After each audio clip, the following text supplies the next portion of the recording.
সাতদিনীয়া আত্মপ্ৰেম অনুশীলনৰ চতুৰ্থ দিন আজি। মোৰ লগত যিসকলে আত্মপ্ৰেমৰ অনুশীলন কৰি আছে তেওঁলোকক মই অনুৰোধ জনালো তেওঁলোকৰ অনুভৱবোৰ যাতে মতামতত লিখে, তেতিয়া সকলোৱে অনুপ্ৰাণিত হ'ব প্ৰেমৰ অনুশীলন কৰিবৰ কাৰণে। আৰু যিসকলে আজি প্ৰথম দিনা এই ভিডিঅ'টো চাইছে তেওঁলোকেও অনুৰোধ কৰিছো যাতে প্ৰথম দিনাৰ পৰা ভিডিঅ'বোৰ চাই আৰু আত্মপ্ৰেমৰ অনুশীলন আৰম্ভ কৰে। আজি চতুৰ্থ দিনৰ দিনা যিটো আমি অনুশীলন কৰিম তাৰ লগত দ্বিতীয় দিনৰ অনুশীলনৰ এটা সংযোগ আছে। আপোনালোকে দ্বিতীয় দিনৰ অনুশীলনত আপোনালোকৰ এক্সপেক্টেশনবোৰ লিখিছিলে, আনৰ পৰা আপোনালোকে কি আশা কৰে সেই আশাবোৰ আপোনালোকে লিখিছিলে, আপোনজনৰ পৰা আপোনালোকৰ কি আশা আছে।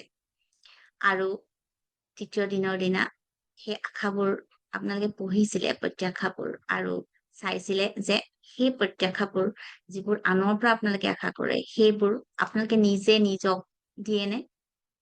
আজি আপোনালোকে পুনৰ সেই যিখিনি আনৰ পৰা পাব বিচৰা আপোনালোকৰ এক্সপেক্টেশন আছিলে সেইখিনি আকৌ পঢ়িব আৰু চাব যিখিনি এক্সপেক্টেশন আপোনালোকৰ পূৰণ হোৱা নাই সেই এক্সপেক্টেশন পূৰণ নোহোৱাৰ কাৰণে কিন্তু পৰোক্ষভাৱে আপোনালোকৰ কিছুমান উপকাৰ হৈছে।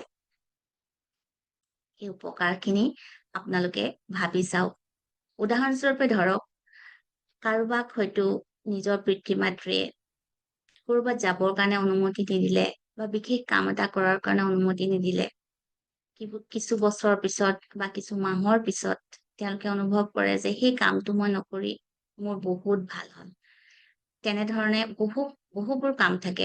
ধৰক কেতিয়াবা আপুনি কিবা এটা কাম কৰিবৰ কাৰণে বিচাৰিছে বা আপোনাৰ জীৱনসংগীয়ে সেইটোত আপোনাক মানা কৰিলে, আপোনাৰ আশা তাত পূৰণ নহল, এক্সপেক্টেশনটো পূৰণ নহল, কিন্তু তাৰ জৰিয়তে আপোনাৰ আন কিছুমান আশা পূৰণ হল। ধৰক আপুনি নিবিচৰাকৈ আপুনি সেই বস্তুটো নোপোৱাৰ কাৰণে আপোনাৰ মনৰ ভিতৰত আন এটা এনেধৰণৰ শক্তি জাগি উঠিল যে নহয় মই নিজক এনেকুৱা শক্তিশালী কৰিব লাগিব যে মই সেই কামটো কৰিবৰ কাৰণে মই নিজকে যোগ্য কৰিম। বা কেতিয়াবা আপুনি আনৰ পৰা যদি সমৰ্থন নাপায় নিজৰ কৰিব লগা কামত নিজে বহু বেছি স্বাধীন হৈ যায়।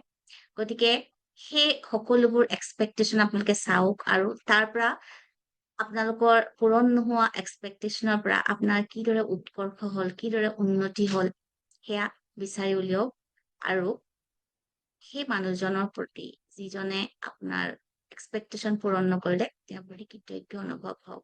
তেওঁৰ কাৰণে আপুনি বহু বেছি শুভকামনা পঠিয়াওক, ধন্যবাদ জনাওক। মনত ৰাখিব যিমানেই বেছি কৃতজ্ঞ হব পাৰিব সিমানেই বেছি আপোনাৰ জীৱন সমৃদ্ধিশালী হব, আপুনি সিমানেই সৌভাগ্যশালী হব। ধন্যবাদ।